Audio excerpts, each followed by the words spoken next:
ప్రభునామంలో చేరవచ్చిన వారికి వందనాలు. వాక్యాన్ని చదువుకుందాం. ఇంతవరకు పాటల ద్వారా మరి దేవుని ఆరాధించగలిగాం, సంతోషం. మరి వాక్యం కూడా మనకున్న సమయంలో ఉపయోగించుకొని వాక్యాన్ని చదువు. లూకాసు వార్త 9వ అధ్యాయము. లూకాసు వార్త 9వ అధ్యాయం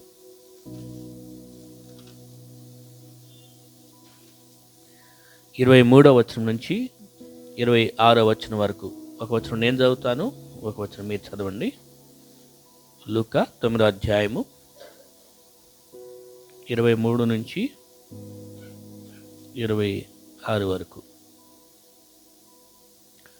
మరియు ఆయన అందరితో ఇట్లనెను, ఎవడైనను నన్ను వెంబడింపగోరిన ఎడల తను తాను ఉపేక్షించుకొని ప్రతిదినము తన శిలువను ఎత్తుకొని నన్ను వెంబడింపవలెను.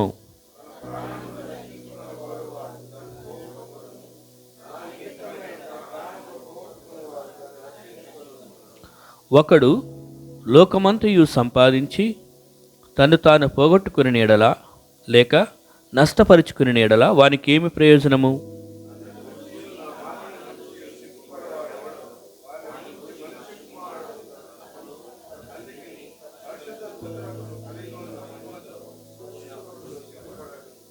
దేవుడి వాక్యం దీవించింది గాక. దేవుడు ఎప్పుడు కూడా తన ప్రజలైనటువంటి వారిని శ్రేష్టమైన లేకపోతే మంచి మేలు కలిగి ఉండాలని దేవుడు కోరుకుంటాడు. అంటే తన ప్రజల విషయంలో తను ఏది అంటే దైవ సంబంధమైనటువంటిదో దాన్ని తన ప్రజలు లేదా తన బిడ్డలు కలిగి ఉండాలని ఆయన కోరుకుంటాడు. ఇక్కడ యేసుక్రీస్తు వారు స్వయంగా చెప్తున్నటువంటి మాటలు. ఈ లోకంలో ఎవరన్నా మాట్లాడారు అనంటే వారి స్టేటస్ని బట్టి, వారి గొప్పతనాన్ని బట్టి ఆ మాటకి విలువనిస్తాం. మరి ఇప్పుడు ఇక్కడ మాట్లాడుతుంది ఎవరంటే, ఈ వచనాల్లో యేసుక్రీస్తు వారే స్వయంగా మాట్లాడుతున్నారు. యేసుక్రీస్తు వారే స్వయంగా మాట్లాడుతున్నారంటే ఆయన మాటలకి మనం ఎంత విలువనిస్తాం, ఎంత విలువనివ్వాలి, అది మనం అర్థం చేసుకొని ఈ వచనాలను గమనించాలి. ఆయన ఏమన్నాడంటే కొందరితో కాదు, ఇక్కడ ఏమనుందంటే కొందరితో కాదు. 23వ వచనంలో అందరితో అని ఉంది. డైరెక్ట్గా ఆయన అందరితో మాట్లాడాడు. కొందరిని ఎన్నుకొని ఒక కేటగిరీ వారితో చెప్పలేదు, కానీ అందరికీ. ఎందుకంటే మరి ఆయన ఈ లోకంలో వచ్చింది అందరి కోసం ప్రాణం పెట్టాడు, అందరినీ ప్రేమించాడు. కాబట్టి అందుకని ఇప్పుడు అందరికీ కూడా చెప్తుంది ఏంటంటే, ఎవడైనను నన్ను వెంబడింపగోరని ఎడల తను తాను ఉపేక్షించుకొని అనే మాట. ముందేమో అందరి అనే మాట చెప్పి అందరి కోసం అని చెప్పాడు, అందరికీ చెప్పాడు ఆయన చెప్పే మాట. అందరికీ ఆయన చెప్తూ మళ్ళీ ఇప్పుడు ఏమన్నారంటే ఇక్కడ ఎవడైనను అన్నాడు. అంటే అక్కడికి వచ్చేసరికి చాయిస్ ఇచ్చాడు.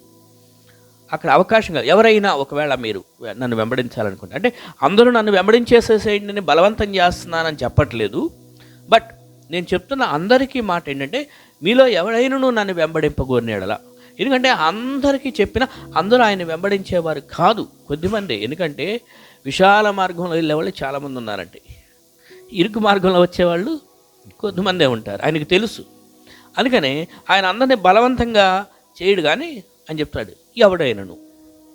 అంటే మీకు ఎవరికైనా నిజంగా నన్ను వెంబడించాలి అనుకున్నట్లయితే, వెంబడించడం అంటే ఏంటంటే ఆయన యొక్క సూత్రాలు, ఆయన యొక్క రూల్స్ అండ్ రెగ్యులేషన్, ఆయన యొక్క కొన్ని పాలసీ ఏదైతే నియమావళి ఉంటుందో ఆ నియమాలు పాటించడానికి ఎవరైనా నియమాలు పాటించాలి అని నన్ను వెంబడించాలని కోరుకున్న ఎడల అని అక్కడ చాయిస్ ఇచ్చాడు, కానీ బలవంతంగా లాక్కెళ్ళట్లేదు అక్కడ. ఓకేనా? ఆఫర్ అయితే అందరి కోసం, బట్ మీ చాయిస్ మీది. మీరు ఎవరు చాయిస్ పెట్టుకుంటారో, ఎవరు నిర్ణయించుకుంటారో మీరు నిర్ణయించుకోండి. మీరు ఆలోచన చేయండి. మీరు ఏ విధంగా నిర్ణయించి, మీరు ఏ విధంగా ఆ యొక్క ఇష్టపడతారో, ఇష్టపడి ఒకవేళ ఆలోచించి నన్ను మీరు ఏమంటారు, నన్ను వెంబడించే అంటే దాని అర్థం నన్ను మీరు నిజంగా నాతో ఉండాలి అని అనుకుంటే, నన్ను మీరు నాతో పాటు అడుగులు వేయాలనుకుంటే, నాతో పాటు మీరు నడవాలి అనుకుంటే అని మనిషికి ఏం చేశాడంటే ఒక తనంతట తాను నిర్ణయం తీసుకునే అవకాశం ఇచ్చాడు. ఎవరైనా ఆ స్వేచ్ఛని ఇచ్చారు అంటే ఒక పెద్ద స్థాయిలో ఉండి, ఒక రాజు ఉండి నేను స్వేచ్ఛ ఇవ్వట్లేదు, నేను చెప్పినట్టు చేయాల్సిందే మీరు అన్నాడు అనుకోండి. అది మనకి ఎక్కడ కనపడిందంటే బబులోను నెబుకద్నెజర్ దగ్గర కనపడింది. మీరు ఖచ్చితంగా మొక్కాల్సిందే అని. కానీ ఈయన గొప్ప విషయం ఏంటంటే, నన్ను వెంబడించగోరిన ఎడల అంటే నీకు స్వేచ్ఛనిచ్చా. నువ్వు వద్దనుకుంటే నేనేం బలవంతం చేయను, నేను బలవంతం చేయట్లా. నువ్వు వద్దనుకుంటే లేదు నువ్వు రావాల్సిందే అని లాక్కెళ్ళట్లా. ఎవడైనా వెంపగొంటగోరిన ఎడల అంటే ఆ మాట, ఒక్క మాట ఆలోచన చేయండి. అంత అధికారంలో ఉండి కూడా, ఏమండి, దేవుడు అంత అధికారంలో ఉండి కూడా, అంత ఏమంటారు, ఏదైనా కూడా ఆయన చెప్పి ఇది చేయాల్సిందే అని ఒక రూలింగ్ చేసే పవర్ ఆయనకి ఉన్నప్పటికీ కూడా, దీన్ని బట్టి చూస్తే మనకు అర్థమయ్యేది ఏంటంటే, దేవుడు మనిషిని నిజంగా ఎంత గౌరవిస్తున్నాడు అని ఆలోచన చేయండి, ఏమండి. సో అయితే ఒకవేళ నన్ను వెంబడించాలనుకుంటే మాత్రం, మీరు ఆ నిర్ణయం తీసుకుంటే మాత్రం, ఇదిగో నా దగ్గరికి వచ్చిన తర్వాత మాత్రం ఈ పాలసీ ఇది, ఈ నియమం ఇది అని చెప్పి ఏమన్నాడంటే, తన్ను తాను ఉపేక్షించుకుని. అంటే ఆ మాట యొక్క అర్థం ఏంటి? తన్ను తాను ఉపేక్షించుకుని అంటే ఇంకా తనకి తానుగా తనకంటూ ఒక కోరిక పెట్టుకొని, నేను ఎలా చేయాలనుకుంటున్నా, నాకు ఇలా ఉండాలనిపిస్తుంది, నాకు ఇది కావాలి, నాకు అది కావాలి, నాకు ఇలా చేయాలి అని ఇక తనకంటూ ఏమీ డిమాండ్స్ ఉండకూడదు. తన్ను తాను ఉపేక్షించుకొని అన్నప్పుడు ఏంటంటే, ఇంకా నా అనేటువంటి దాన్ని చంపుకోవాలి. నాకంటూ కొన్ని కోరికలు ఉంటే, నాకంటూ కొన్ని ఏదైతే డిమాండ్స్ ఉన్నాయో వాటన్నిటిని చంపేసుకోవాలి. ఉపేక్షించుకోవడం అంటే అదనమాట, త్వజించుకోవడం, ఇక వద్దనుకోవడం. ఇక్కడ ఉపేక్షించుకొని అన్నప్పటికీ ఏంటంటే, కఠినంగా ఒక సర్వెంట్ ఏం చేయాలంటే, ఒక యజమానుడి దగ్గర తన ఇష్టాలన్నీ పక్కన పడేసి యజమానుడు చెప్పింది చేయాలి. ఇష్టం లేకపోయినా అది చేయరా బాబు అంటే చేయాలి, ఇది తినరా బాబు అంటే తినాలి, ఇది ధరించరా బాబు అంటే ధరించాలి, ఇక్కడ పడుకో అంటే అక్కడే పడుకోవాలి, అక్కడికి వెళ్ళి కూర్చోంటే అక్కడే కూర్చోవాలి, ఇక్కడ నిలబడంటే అక్కడే నిలబడాలి. అంటే ఆ పాలసీలోకి వచ్చేసాడు.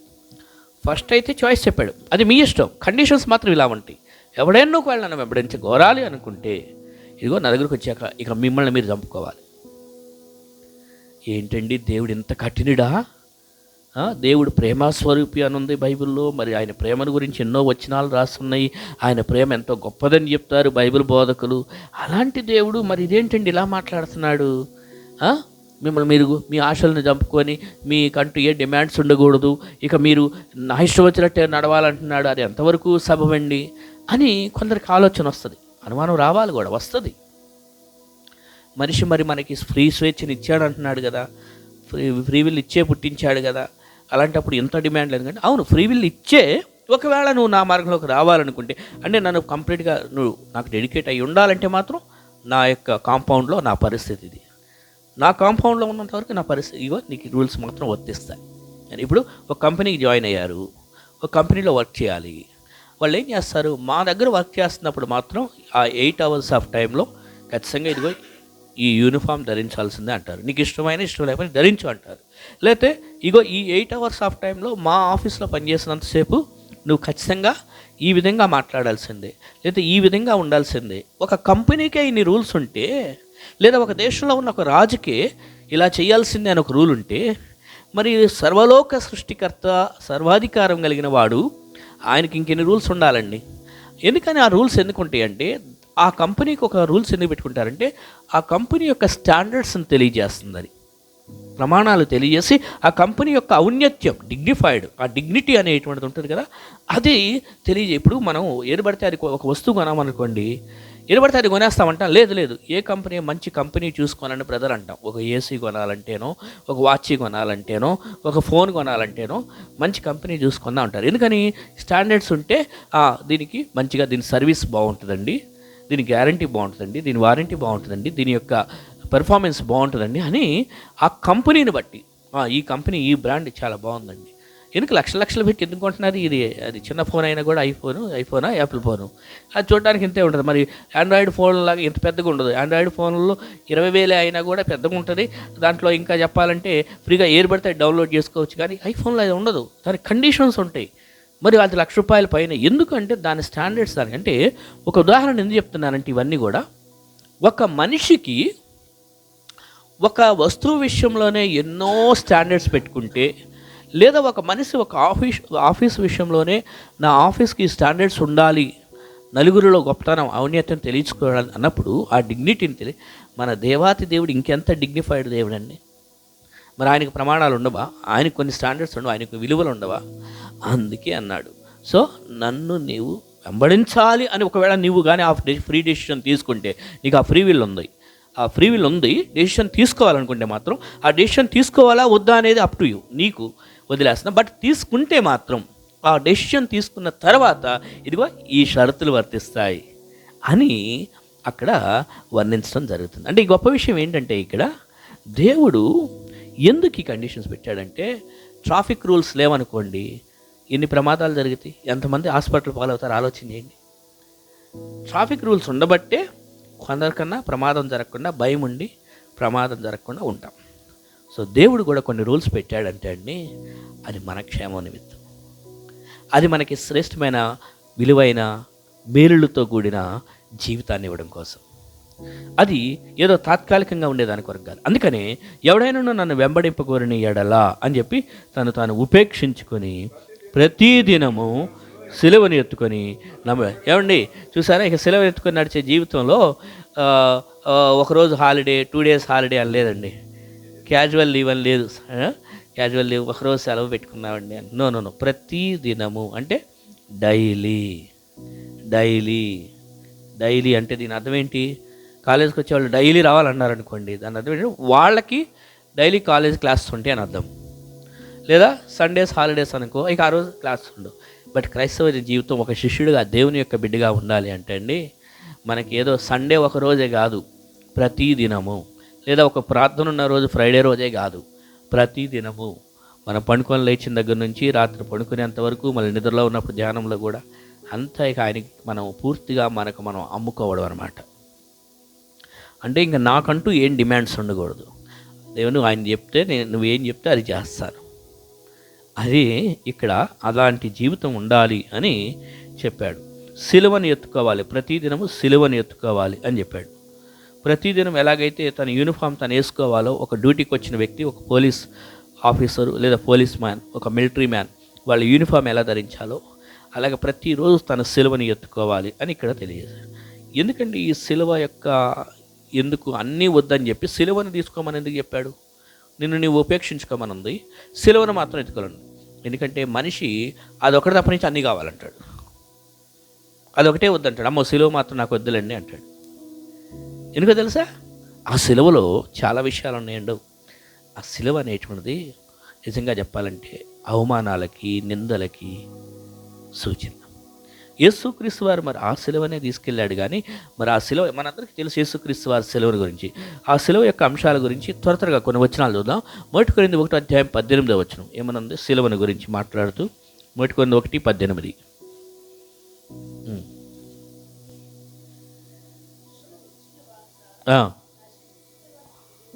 నశించుచున్న వారికేమో వెరితనం ఉంది సిలువను గురించిన వార్త. కానీ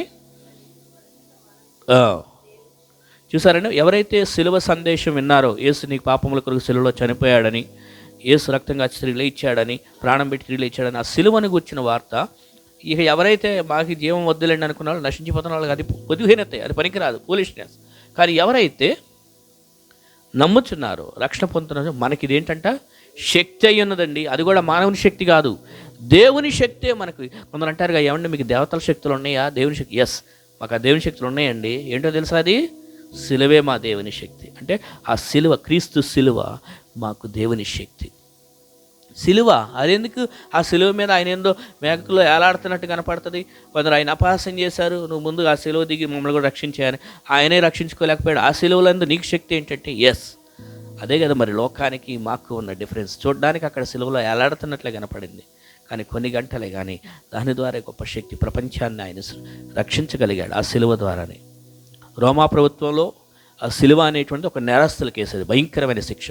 సిలువ భరించి ఎవరైనా సిలువను మోసుకుంటూ ఆ వీధుల్లో వెళ్తున్నారంటే జనాలు చూసి అరే వీడెంతో భయంకరమైన నేరస్తుడు అని అతని గురించి చెడుగా మాట్లాడుకుంటారు. తన కుటుంబం బయటకు కనపడాలంటే వాళ్ళు అవమానంగా ఫీల్ అవుతారు. మా కుటుంబంలో మా వ్యక్తి ఇలా సిలువ మోసుకుంటూ వెళ్ళాడు కాబట్టి మా కుటుంబానికి అవమానం వచ్చింది అని. ఎంత గొప్ప అవమానము అంటే ఇంకా అది మన మాటల్లో వర్ణించలేని సిగ్గుగా ఫీల్ అయ్యేవాళ్ళు. పరువు అంతా పోయింది అన్నట్లు. అలాగా యేసుక్రీస్తు వారు మరి అదెందుకు ఎన్నుకున్నాడు, మనల్ని కూడా అదెందుకు తీసుకోమన్నాడంటే, ఎస్, ఇక ఆ సిలువలోనే గొప్ప శక్తి ఉంది. ఏంటంటే అందరి తప్పులు నేరస్తులుగా ఉన్నప్పటికీ ఆ నేరాలన్నీ ఆయన భరించడం కోసము, ఆయన నేరస్తులుగా కనపడటం కోసమే కదా. అందుకే ఆయన నేరస్తుగా కనపడి ఆయన రక్షించే శక్తిని కలిగి ఉండి ఇప్పుడు మనల్ని రక్షించాడు. అక్కడే 23వ వచనం ఒక మాట ఉంది. 23వ వచనం పౌలు ఏమన్నాడు? అక్కడ అన్నాడు, సిలువ వేయబడిన క్రీస్తుని, మామూలు క్రీస్తుని కాదండి, అద్భుతాలు చేసే క్రీస్తు, స్వస్థతలు చేసే క్రీస్తు, డబ్బులు పంచిపెట్టే క్రీస్తు, లేకపోతే ఇంకా ఏదేదో డ్రామాలు ఆడే క్రీస్తు, సరదాలు ఆడే చేసే క్రీస్తుని గురించి కాదండి మనం మాట్లాడేది. స్వస్థపరిచే క్రీస్తు అని చెప్పడంలో తప్పేమీ లేదు, స్వస్థపరుస్తాడని చెప్పడంలో తప్పు లేదు, ఏమంటే అద్భుతాలు చేస్తాడని చెప్పడంలో తప్పేమీ లేదు, మీ అప్పుల బాధ తీరుస్తాడని చెప్పడంలో తప్పేమీ లేదు. ఆ క్రీస్తు కన్నా కూడా మెయిన్ మేము ప్రకటిస్తున్న క్రీస్తు ఏ క్రీస్తు అండి? సిలువ వేయబడిన క్రీస్తు. సిలువ వేయబడి అదేంటండి సిలువ?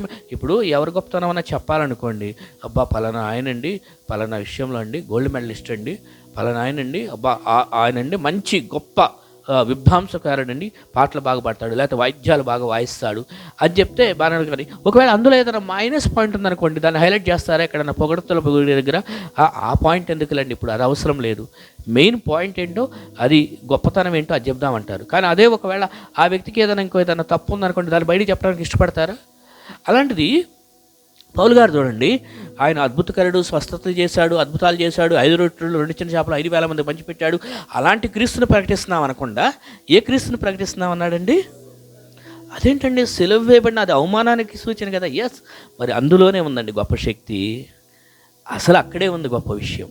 అందుకనే మనకు కలిగిన అవమానాల గురించి బయటికి చెప్పుకొని దాని గురించి నలుగురు చెప్పుకోవడంలో మనం అతిశయించుదాం.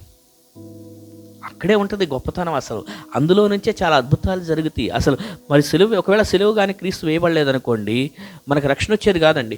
అందుకనే మీకు బాగా గుర్తుందో లేదో, యేసుక్రీస్తు వారు ఇక నేను సిలువ వేయబడవలసి ఉన్నదని చెప్తుంటే పేతురు అన్నాడు, లేదు లేదు లేదు, నువ్వు సిలువ వేయబడకూడదు ప్రభు అన్నాడు. అంటే కొత్తగా గొప్ప అభిమానం గల మనిషి కాబట్టి, అయ్యయ్యో అంత శ్రమ నీకు రాకూడదు, సిలువ వేయబడదంటే యేసుక్రీస్తు వారు, అబ్బా నీకు నా మీద ఎంత ప్రేమ అయ్యా, నాకు అంత కష్టం రాకూడదని కోరుకుంటున్నావు అని మెచ్చుకున్నాడా? No no no no. ఏమన్నాడు తెలుసా పేతురు విషయంలో? సాతానా నువ్వు నా వెనకకు పో అన్నాడు. అదేంటండి, యేసు ప్రభు వారు సిలువ వేయబడతానంటే ఆయన పాపం అయ్యయ్యో నీకు అంత కష్టాలు వద్దయ్యా అని పేతురు అంటే, ఇంకా గొప్పగా మెచ్చుకోవాల్సిన పోయి సపోర్ట్ చేసినందుకు సాతానా అని పిలిచి వెనకకు పో అన్నాడు. ఏంటి అంటే, అవును, ఆ టైంలో ఆ వోకల్ కార్డ్స్ ఏదైతే తన కంఠస్వరం ఉందో తెలుసా, ఆ మాటలు పేతురుకి తెలియకుండా పేతురు చేత సాతానుడు పలికించాడు. ఎందుకో తెలుసా? యేసుక్రీస్తు వారు సిలువ వేయబడితే లోకం మొత్తానికి రక్షణ రాబోతుంది, పాపులందరూ రక్షణ పొందబోతున్నారు. అప్పుడు పాపులందరూ చీకటి రాజ్యంలోంచి వెలుగు రాజ్యంలోకి వెళ్ళిపోతారు. వాడి సపోర్ట్ పోయిద్దని సాతానుడికి తెలుసు. అంటే ఆ సిలువకున్న శక్తి అంటే వాడికి తెలిసింది. అందుకని యేసు ప్రభు వారు సిలువ వేయబడకుండా ఉండటం కోసం సాతానుడు, అయ్యయ్యా అలాంటి నీకు జరగకూడదయ్యా, నువ్వు సిలువ వేయబడకూడదంటే యేసు ప్రభు వారు వెంటనే పేతురా వెనక్కిపోవాలా, సాతానా వెనుకకపోనంటే, ఆ పేతురులో ఆ టైంలో ఎవరు వర్క్ చేపిస్తున్నారంటే సాతానుడు. కాబట్టి ఆ సాతానుడు గద్దించాడు, ఆ క్యారెక్టర్ని గద్దించాడు. అంటే సిలువకి ఆటంకం కలిగిస్తున్నాడు అక్కడ పేతురు. ఎందుకంటే నేను సిలువ వేయబడవలసి ఉన్నది, నేను అవమానం పడాలి, నేను ఆ శ్రమలు భరించాలి, ఆ కష్టాలు పడాలి, ఆ సిలువను ఎత్తుకోవాలి నేను, అప్పుడే మీ లోకం మొత్తానికి పాపక్షమాపణ రక్షణ కార్యం జరిగింది అనేది యేసుక్రీస్తు వారి యొక్క సూత్రం. కానీ దానికి ఆటంకం పడుతున్నారు చూడండి, వాళ్ళని మెచ్చుకోలేదు, కానీ తిట్టాడు సాతానా వెనుకపోని. అందుకని సిలువ గురించి గొప్పగా చెప్పుకునే విషయంలో పౌలు అందుకే అన్నాడు, మేము సిలువ వేయబడిన క్రీస్తుని ప్రకటిస్తున్నాం. ఎందుకంటే అసలు శక్తి అందులో ఉంది. ఏదో స్వస్థతలు పరిచే క్రీస్తు, అద్భుతాలు చేసే క్రీస్తు, అప్పులు తీర్చే క్రీస్తు, ఇంకేదో చేసే క్రీస్తు, అవన్నీ మంచియే. నో, వాటిన్నిటిని మించి గొప్ప స్థాయి అండి. పాపని పరిశుద్ధంగా మార్చగలిగింది సిలువ శక్తి, సిలువ మీద సందేశం. అది కదా గొప్ప విషయం. అందుకే ఆ సిలువను మేము ప్రకటిస్తున్నాం అన్నాడు. దాని గురించి మేము అతిశయంగా చెప్పుకుంటాం, మేము అవమానపడం అని పౌలు గారు గొప్పగా చెప్పాడు. ఎందుకంటే ఆ సిలువ ద్వారానే మనకి జీవితం అనేది. ఎఫెసీ 2వ అధ్యాయము 16వ వచనంలో, అంటే ఆ సిలువను గురించి మాట్లాడుతున్నాం కాబట్టి ఎఫెసీ 2:16.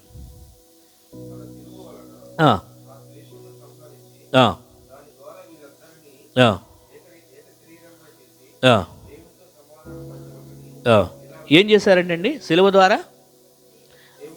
ఎవరితో? దేవునితో. ఎఫెసీ 2:16 కదా. సో దేవునితో సమాధానపరచవలనని. అంటే ఇప్పుడు ఒకప్పుడు మనం దేవునితో సమాధానం లేమండి. మనం ఎందుకో తెలుసా? పాపులం కాబట్టి శత్రువులం కదా. సమాధానం లేదు, విరోధం ఉంది దేవునితో మనకి. కానీ సిలువ ద్వారా దేవుడి సిలువ అనే ఆయుధాన్ని ఉపయోగించుకొని సిలువలో ఆయన మరణం భరించి, సిలువలో ఆయన శ్రమలు భరించి, సిలువలో ఆయన నిందలు భరించి ఇప్పుడు మనకేం చేశాడంట? సమాధానం కలిగజేశాడు. విరోధులం ఒకప్పుడు మనం, ఇప్పుడు ఆయన మనకి. అదే ఎఫెసీ 2 కొలసిలో కూడా ఆ విషయమే మనకు ఇంకా కొద్దిగా అంటే ఆల్మోస్ట్ సేమ్. చూడండి, కొలసి 1:19-20 వచనాల్లో ఆ అంశం మనకు అర్థం అవడం కోసం. కొలసి 1:19-20 వచనాలు. ఆయన సిలువ రక్తము చేత సంధి చేసి ఆయన ద్వారా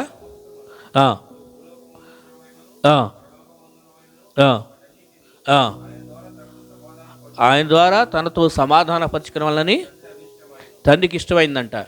వేరే వేరే రీతుల్లో చేసుకోవచ్చు, ఆయనకి వేరే మెథడ్స్ తెలియవా? ఆయనకి తెలియక కాదండి, ఆయనకి ఎన్నో మెథడ్స్ తెలుసు. ఆయన ఇంకో విధానాల్లో ఉపయోగించుకోవచ్చు, ఎన్నో చేయొచ్చు. కానీ సిలువ రక్తము ద్వారా, ఆ సిలువలో క్రీస్తు కాచిన రక్తం ద్వారా అన్నిటినీ అనే ఉంది. అక్కడ వస్తువులను కానీ మనుషులను కానీ అన్నిటినీ కూడా, మన హృదయాలన్నింటినీ కూడా ఆయనతో సమాధానపరచుకోవడానికి కుమారుడు యొక్క క్రీస్తు శిలువ రక్తం ద్వారా అలా చేయటం కోసం ఆయనకి ఇష్టమైందట తండ్రికి. ఎందుకంటే మనల్ని సమాధానపరచాలి, విరోధ భావం తీసేయాలి. విరోధంతో ఉన్న దేవుని మనం ఒకప్పుడు విరోధులు దేవునికి, కానీ ఇప్పుడు ఆయన మనల్ని ఆయనతో శత్రుత్వం కాకుండా మిత్రత్వం కలుపుకోవడానికి, సమాధానపరచడానికి దేవునితో ఆ యొక్క రికన్సిలియేషన్ అనమాట. ఇప్పుడు శత్రుత్వాలను పోగొట్టేసి 2 దేశాల మధ్య మిత్రదేశంగా మార్చడానికి రికన్సిలియేషన్ కార్యక్రమాలు చేస్తారు దేశాల మధ్య. దాన్నే ఆయన చేశాడు సిలువలో, ఆయన పరిచర్యగా. అందుకే ఈ సిలువను బట్టి నేను అర్చయిస్తున్నాను అన్నాడు. ఇది మనకి సమాధానపరిచినటువంటి సిలువ. అందుకే ఈ సిలువను బట్టి మనం జీవించాలి. సో అది సిలువ ద్వారా మనకి జరిగినటువంటి ప్రయోజనాలు. ఓకే, అయితే సిలువలోనే మరికొన్ని, నాణ్యానికి అటు సైడ్, కాయిన్ అదర్ సైడ్, ఇంకా సిలువకి మరికొన్ని అంశాలు గమనించుదాం. పౌలు ఏం చెప్పాడంటే గలతీ 2:20 వచనం. గలతీ 2:20 వచనం.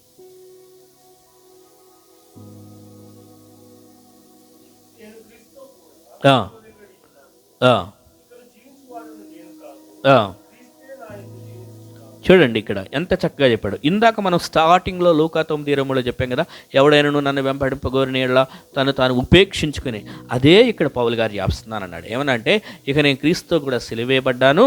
ఏమన్నాడు? క్రీస్తు ఇక నేను జీవించేవాడను నేను కాను. అంటే క్రీస్తు సిలువేయబడటం అంటే ఇదండి. ఏమండి, సిలువ వేయబడిన క్రీస్తు అప్పుడు ఆ రోజు పౌలు గారు అక్కడ లేడు. ఆ రోజు పౌలు గారు లేడు, కానీ క్రీస్తు వారి ప్రక్కన 2 దొంగలు ఉన్నారు. ఆ విషయం మనకు తెలుసు. కానీ ఇక్కడ పౌలు ఏమనంటే నేను క్రీస్తుతో కూడా సిలువ వేయబడ్డాను అన్నట్టు. మరి ఆ రోజు అక్కడ పౌలు లేడుగా. ఈ మాట ఎలా చెప్పాడంటే దీని అర్థం ఏంటంటే విశ్వాసం బట్టి ఆయన నమ్ముచున్నాడు. ఆ రోజు సిలువ వేయబడినప్పుడు అది నా కోసం, నేను కూడా దేవుడు నన్ను కూడా ఆ రోజు ఆయన లెక్కలో పెట్టుకున్నాడు, నా కోసం కూడా ఆయన సిలువ వేయబడ్డాడు అనేది నమ్మి విశ్వాసంతో ఇప్పుడు ఈ లైఫ్ని ఆయన దేవునికి డెడికేట్ చేసుకొని ఆయన ఏం చెప్తున్నాడంటే ఇక జీవించేది నేను కాదు, అంటే నా ఇష్టాల కొరకు, నా ఆశల కొరకు, నా ఉద్దేశాల కొరకు నేనేదో చేయాలని నా మనసు కోసం కాదు. ఇక నువ్వు జీవించేది క్రీస్తే, ఆయన కోసమే కానీ నా కోసంగా సిలువ వేయబడుతున్నాను.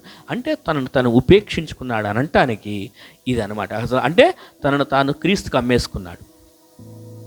ఆయన పూర్తిగా తీసుకెళ్ళి దేవునికి సమర్పించుకున్నాడు. అయ్యా ఇక నా ఆశల కోసం కాదు, నా కోరికల కోసం కాదు, నేనేదో అని కాదు, కానీ క్రీస్తు కోసమే నా జీవితం అనేది ఇక్కడ స్పష్టంగా చెప్పాడు. ఇంకొక మాట చదువు, అంటే ఈ గలతీల్లోనే 5:24 వచనంలో ఇంకొక మాట, అంటే ఇంకొద్దిగా స్పష్టత కోసం గలతీ 5:24.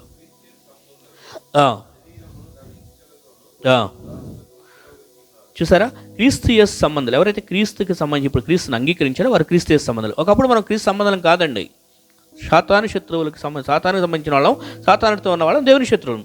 కానీ ఇప్పుడు క్రీస్తు సంబంధించిన క్రీస్తు ద్వారా, క్రీస్తు శిలువ ద్వారా దగ్గర అయ్యాం కాబట్టి క్రీస్తు యేసు సంబంధులు చేస్తున్న పని ఏంటో తెలుసా? వన్ ఆఫ్ ద డ్యూటీ, బాధ్యత ఏంటో తెలుసా? ఈ శరీరాన్ని అంటే దాని ఇచ్చలతో కూడా సిలువేస్తున్నామంట. అంటే ఈ శరీరం ఉంది చూడండి, యాక్చువల్గా చెప్పాలంటే మన హృదయం ఒకటే దేవునికి శత్రువు కాదు, ఈ శరీరం కూడా శత్రువే కలిగిస్తుంది దేవునికి. ఈ శరీరం ఏం చేస్తుందో తెలుసా? దేవుడేమో మనల్ని పరిశుద్ధంగా జీవించమని, ప్రార్థన చేసుకోమని, దేవుని కొరకు మందిరానికి రమ్మని చెప్తా ఉంటే ఈ శరీరం అంటే అబ్బా ఈరోజు చల్లగా ఉంది కదా, పండుకోలే, ఏమవుతుంది, కొంతసేపు మంచిగా నిద్రపో అని ఈ శరీరం ఏం చేస్తుందంటే బొజ్జ వస్తుంది. బుజ్జుకొచ్చి పర్వాలేదు ఈరోజు చర్చికి వెళ్ళకపోతేలే మధ్యాహ్నం యూట్యూబ్లో పెట్టుకొని వినొచ్చు లేకపోతే సాయంత్రం జరిగింది కదా, ఇప్పుడు ఇంత ఉదయాన్నే చల్ల వెళ్ళటం అంత అవసరమా? ఈ శరీరం ఏంటంటే సుఖానికి అలవాటు పడింది అనుకోండి, బుజ్జగిస్తూ ఉంటుంది.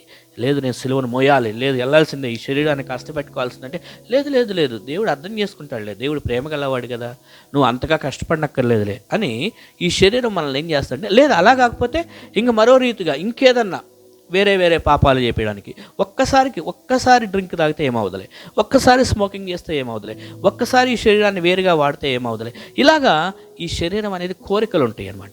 అందుకని ఆ కోరికలను ఏం చేయాలంటే దాన్ని ఇచ్చలతో సిలువ వేసేయాలి. అంటే దాని అర్థం ఆ ఆశలను సిలువకు మేక కొట్టేస్తే అక్కడితో దాన్ని ఆపేసి దేవుడు ఏం చెప్తున్నాడు, ఆత్మఫలాలు అందుకోసం చేయాలి. శరీరం అనేది శరీరానికి సంబంధమైనది సిలువకు వ్యతిరేకం. కానీ సిలువ వేసిన తర్వాత ఆత్మ దేవుని సమృద్ధి కలిగింది, ఆత్మ ఫలాలు ఫలించేదిగా ఉండాలి, శరీర ఫలాలు కాదు. శరీర ఫలాలు వస్తున్నాయంటే మనం శరీరాన్ని సిలువ వేయట్లేదని అర్థం, సిలువను ఎత్తుకోవాలి, అది మనం అర్థం చేసుకోవాల్సింది. అక్కడే గలతీ 6వ అధ్యాయము 14వ వచనంలో గలతీ 6:14 కూడా 6:14 సిలువ యందు తప్ప కొందరు కొన్నిటిని బట్టి అర్చేస్తారండి. అబ్బా నేను పలానా గోల్డ్ మెడలిస్ట్ని, లేకపోతే మా తాతయ్య గారు సో అండ్ సో అండి, లేకపోతే మా యొక్క సో అండ్ సో అండి అని చాలామంది అర్చేస్తూ ఉంటారు కదా. కానీ ఇక్కడ పౌలు గారు ఏమన్నా తెలుసా, నేను దేన్ని బట్టి అర్చిస్తానంటున్నాడు, సిలువ యందు తప్ప, సిలువ వేయబడిన క్రీస్తు సిలువ. ఆ సిలువ యందు ఏముందండి, ఆయన మైకులతో ఏలాడుతున్నాడు, అదంతా కూడా రక్తంతో నింపబడి ఉంది, అదంతా కూడా సిలువ, దానికేం పెద్ద అందం ఉంది అంటే ఎస్, కానీ ఆ సిలువ యందు నేను అతిశయిస్తున్నాను. ఆ సిలువలో ఒక దేవుడి కార్యం చేయబట్టే కదా నా జీవితం రక్షణ పొందింది, ఆ సిలువను బట్టే కదా నా జీవితం పరిశుద్ధంగా మార్చబడింది, ఆ సిలువలో క్రీస్తు రక్తం కార్చి ఆయన ప్రాణాన్ని బలిగా అర్పించబట్టే కదా నాకు సాతాను శక్తుల నుంచి విడుదల వచ్చినాయి, నరకం నుంచి విడుదల పొందాను, ఆయన కృప ఇదంతా అని. అందుకని నేను ఈ సిలువను బట్టి గొప్పగా అతిశయిస్తున్నాను. నాకు ఏదన్నా గొప్ప మహిమ ఏదన్నా ఉంది, నేను దేని గురించి అన్నా గొప్పగా అతిశయపడి గ్రేట్గా ఫీల్ అవ్వాలంటే అదిగో ఈ సిలువను బట్టే అని పౌలు గారు ఈ గలతీ 6:14లో చాలా స్పష్టంగా చెప్పారు. సో అందుకనే ఈ సిలువను గురించి పౌలు గారు అంతగా అంటుపెట్టుకొని ఉన్నాడు. ఎవరైనా నన్ను వెంబడింపగోరినలా తను సిలువను ఎత్తుకోవాలి అంటే ఇంకా తన కోసం తనేం దాచుకోకూడదు, తనకంటూ తను ఏం రిజర్వేషన్స్ పెట్టుకోకుండా కంప్లీట్గా మనం we have to be sold out to God's will, అంటే దేవుని చిత్తం కొరకు మనం పూర్తిగా అమ్మివేయబడాలి. ఎస్, ఆయనకి నేను అమ్మివేయబడ్డాను, ఇక ఆయన ఆధీనంలో ఉన్నాను నేను, ఇక నాకంటూ ఏం ఆశలు పెట్టుకోను, నాకంటూ ఏం కోరికలు పెట్టుకోను, నా కోసం బ్రతకాలని నేనేదో చేయాలని పెట్టుకోను, ఆ దేవుడు ఎట్లా చెప్తే అలాగా అనేది పౌలు గారు అర్థం చేసుకొని ఇంత స్పష్టంగా ఈ సిలువను గురించి చెప్పాడు. ఎందుకనంటే సిలువకున్న గొప్ప శక్తి అదండి. అందుకని యేసుక్రీస్తు వారు కూడా యేసుక్రీస్తు వారిని గురించి హెబ్రీ 12వ అధ్యాయము 2వ వచనంలో ఈ మాట ఉంటుంది, ఒకసారి చదవండి. హెబ్రీ 12:2 Hebrews 12:2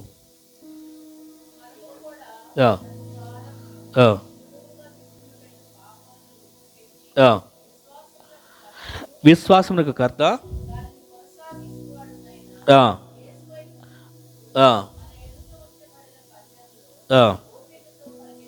ఎందుకు చూడండి నెక్స్ట్ చదవండి.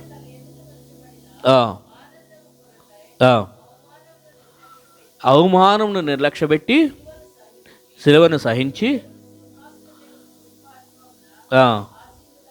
చూడండి, ఒకప్పుడు ఆయన ఏం చేశాడంటే అవమానం కూడా సహించడానికి ఇష్టపడాడు. సిలువను మోయటువంటి అవమానం నలుగురు ఇప్పుడు ఎవరైనా తప్పు చేశాడు అనుకోండి, వాడిని పోలీసు వాళ్ళు ఈ బేడీలు వేసి కొట్టుకుంటూ తీసుకెళ్తుంటే అది అవమానం కదా. వాడిని అట్లా కొట్టుకుంటూ తీసుకెళ్లే దగ్గర ఒకవేళ ఆ ప్లేస్లో అరే వాడు వద్దులండి నన్ను పెట్టండి అని ఎవరైనా ముందుకు వెళ్తారా? వద్దురా బాబు, అనవసరంగా చెడ్డ పేరు నాకు వస్తుంది అని పక్కకి వెళ్తాం, అవునా? కానీ యేసుక్రీస్తు వారు ఏం చేశారంటే లేదు ఆ శ్రమ నేను పడతానని చెప్పి, ఆ సిలువ నేను మోస్తానని చెప్పి ఆ సిలువను ఆయన భరించాడు. ఎందుకయ్యా నువ్వు ఈ అవమానం సహించి అంతా తీసుకెళ్ళావంటే, ఇదిగో ఆ తర్వాత ఆనందం ఏంటంటే ఇప్పుడు నేను సిలువ మోస్తున్నా కానీ అనేకులు రక్షణ పొందబోతారు, ప్లస్ ఇగో తండ్రి కుడిపార్శ్వం నాకు మహిమ వస్తుంది మరలా అని చెప్పి నమ్మాడు, విశ్వసించి. అందుకనే ఆయన ఇప్పుడు ఎక్కడున్నాడంటే ఇప్పుడు సిలువను మోస్తూ కూర్చోవాలి అక్కడ తండ్రి కుడిపార్శ్వమును సింహాసనం దగ్గర కూర్చున్నాడు. అదండి సిలువను మోసిన వారి జీవితాల్లో జరిగే గొప్ప ప్రతిఫలం.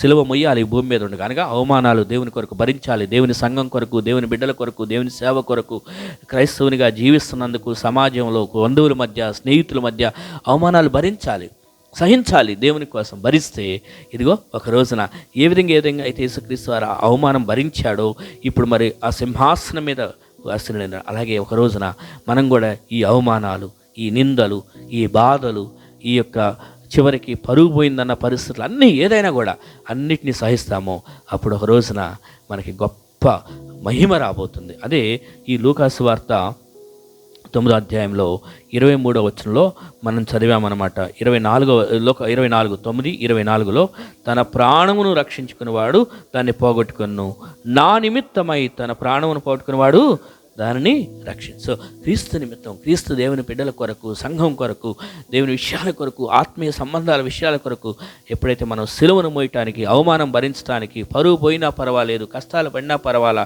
నాకేం సంపాదన లేకపోయినా పర్వాలా, ఎంతో కొంత దేవుని మీద నమ్మకంతో జీవిస్తే ఒక రోజున దాన్ని మనం కాపాడుకున్నాం.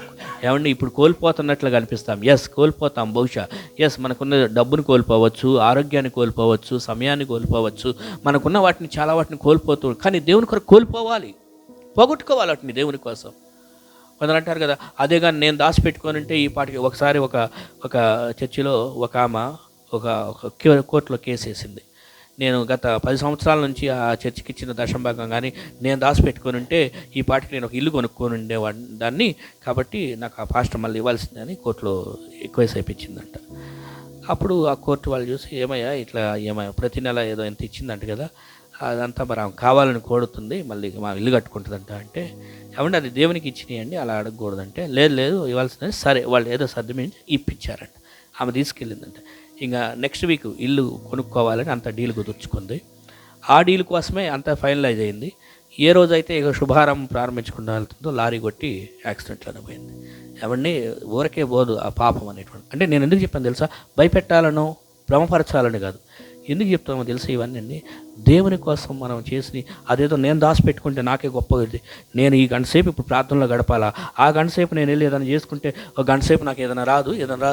ఏమండి దేవుని కోసం సమయం, బలం, పరువు, ప్రతిష్ట ఏదైనా కోల్పోవడానికి మనం లెక్కలు వేసుకోవద్దు. అదే కానీ నేను ఇంత చేస్తుంటే అది నా కోసం పెట్టుకుంటే ఎంత వచ్చి ఉండేది, ఏమండి ఉండదు, పోయిద్ది అది. అదంట సంచిలో వేస్తే కూడా కింద ఏముంటుందంటే బైబిల్లోనే ఉన్నది. అంటే నేను కేవలం ఫైనాన్షియల్ మ్యాటర్స్ గురించే మాట్లాడట్లా, అది ఆరోగ్యమైన.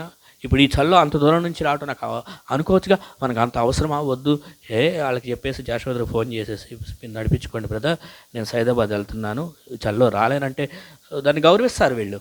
సర్లే పాపం చల్ల అంట అంత దూరం నుంచి రాలేరంటలే, మీరు గౌరవించరా? గౌరవిస్తారు. కానీ అలా చూసుకుంటే అండి, చల్లని నేను శరీరాన్ని దాచుకుంటే దేవుడు ఇంట్లో కూర్చున్నా కూడా రోగం తెప్పిగలడు. అదే దేవుని కోసం చల్లైనా పర్వాలా ముందుకెళ్దాం అనుకున్నాం అనుకోండి, అంత చల్ల వచ్చినా కూడా దేవుడు ఇంకా ఆరోగ్యం ఇస్తాడు. అది దేవుడు చేసే మేలు. నేను అంటే ఉదాహరణ ఈ చిన్న చెప్తున్నాం, కానీ ఇంకా లైఫ్లో చాలా ఉంటాయండి. దేవుని కోసం కొన్నిటిని వదులుకునే విషయంలో వదులుకుందాం, దేవుని కోసం కొన్నిటిని అవమానాలు భరించే విషయంలో భరించుదాం, దేవుని కోసం చేసి పడాలి దెబ్బలు పడదాం. కానీ ఇగో యేసుక్రీస్తు వారు సింహాసనం మీద కూర్చున్నాడు. ఒక రోజున మనకి అంత గొప్ప బహుమానం ఉండబోతుంది. అటువంటి కృప ఇక్కడ చేరవచ్చిన మనందరికీ దేవుడు దయచేయను గాక. ప్రార్థన చేసుకుందాం. వాక్యం కొరకు ప్రకాష్ బ్రదర్ ప్రార్థన చేసిన తర్వాత ఇక మనం బలలో పాల్గొందాం. తల వంచండి, కళ్ళు మూసుకునండి. ప్రకాష్ బ్రదర్ వాక్యం కొరకు ప్రార్థన చేయండి.